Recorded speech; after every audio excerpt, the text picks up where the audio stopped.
بسم الله الرحمن الرحيم. أهلا وسهلا بكم.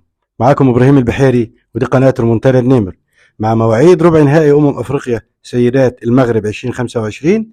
وفي البداية نقول ترتيب المجموعات بعد الجولة الثالثة. المجموعة الأولى المغرب في المركز الأول برصيد 7 نقاط، زامبيا في المركز الثاني برصيد 7 نقاط مع تقدم المغرب بالأهداف، السنغال المركز الثالث برصيد 3 نقاط، الكونغو الديمقراطية في المركز الرابع برصيد 0 نقاط. بكده يوصل من المجموعة دي المغرب وزامبيا والسنغال. المجموعة الثانية اللي كان فيها الجزائر وتونس ونيجيريا وبوتسوانا، نيجيريا في المركز الأول برصيد 7 نقاط، الجزائر في المركز الثاني برصيد 5 نقاط، بوتسوانا في المركز الثالث برصيد 3 نقاط، وتونس أخيرا بنقطة واحدة.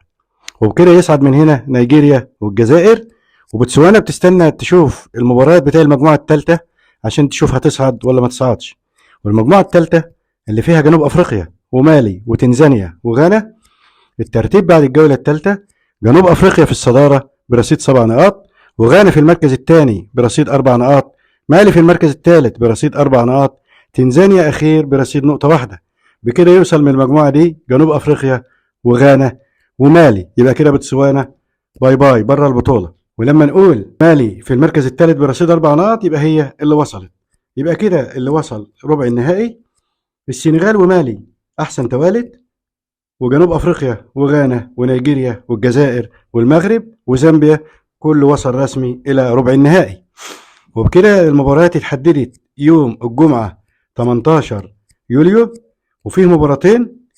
المباراة الأولى نيجيريا وزامبيا، أول المجموعة الثانية وتاني المجموعة الأولى، وهتكون الساعة 5 بتوقيت المغرب وتونس والجزائر، بتكون الساعة 7 مساء بتوقيت مصر والسعودية. والمباراة الثانية هتكون المغرب ضد مالي، المغرب أول المجموعة الأولى ومالي ثالث المجموعة الثالثة، وهتكون زي ما قلنا يوم الجمعة 18 يوليو الساعة 8 مساء بتوقيت المغرب وتونس والجزائر، 10 مساء بتوقيت مصر والسعودية. ويوم السبت هنكمل السبت 19 يوليو نكمل مباراة ربع النهائي. عندنا الجزائر محاربات الصحراء ضد غانا، تاني المجموعة الثانية وتاني المجموعة الثالثة، وهتكون الساعة 5 مساء بتوقيت الجزائر والمغرب وتونس، يعني الساعة 7 بتوقيت مصر والسعودية.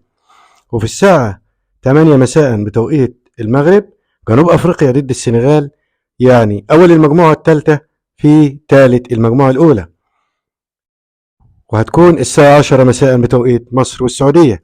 يبقى كده عندنا 4 مواجهات اتحددت بشكل رسمي: المغرب ومالي، نيجيريا وزامبيا، الجزائر وغانا، جنوب أفريقيا والسنغال. وأما بالنسبة لمواجهات نصف النهائي، أقول لك إن الفائز من مباراة المغرب ومالي هيواجه الفائز من مباراة الجزائر وغانا، وإن شاء الله هتكون مواجهة قوية جدا ومرتقبة. مع توقعاتنا بصعود المغرب والجزائر، هيكون محاربات الصحراء سيدات الجزائر ولبقات الأطلس سيدات المغرب هيقابلوا بعض في نص النهائي، وكنا نتمنى إن هم يقابلوا بعض في النهائي وتكون البطولة عربية، بس هي القرعة اللي عملت كده. ونصف النهائي الثاني الفائز من مباراة نيجيريا وزامبيا هيلاعب الفائز من مباراة جنوب أفريقيا والسنغال. يبقى كده 4 مواجهات قوية اتحددت في ربع النهائي. وبسرعة كده نقول المغرب ومالي، نيجيريا وزامبيا، الجزائر وغانا، جنوب أفريقيا والسنغال. وفي تاني نصف النهائي الفائز من المغرب ومالي هيلاعب الفائز من الجزائر وغانا، واللي يفوز من نيجيريا وزامبيا هيلاعب الفائز من جنوب أفريقيا والسنغال. ونقول بالتوفيق لمنتخباتنا العربية: محاربات الصحراء سيدات الجزائر ولبقات الأطلس سيدات المغرب. وكنا نتمنى ان هم يكونوا بعيد عن بعض ويتقابلوا في النهائي، وزي ما قلنا نتمنى بإذن الله ويا رب تكتبها تكون البطولة عربية، بس ان شاء الله فرقة منهم توصل وتاخد البطولة، ونتقابل في قبل النهائي، واللي يفوز هنبارك له، واللي يخسر نقول له هارد لك وتتعوض في مواعيد تانية.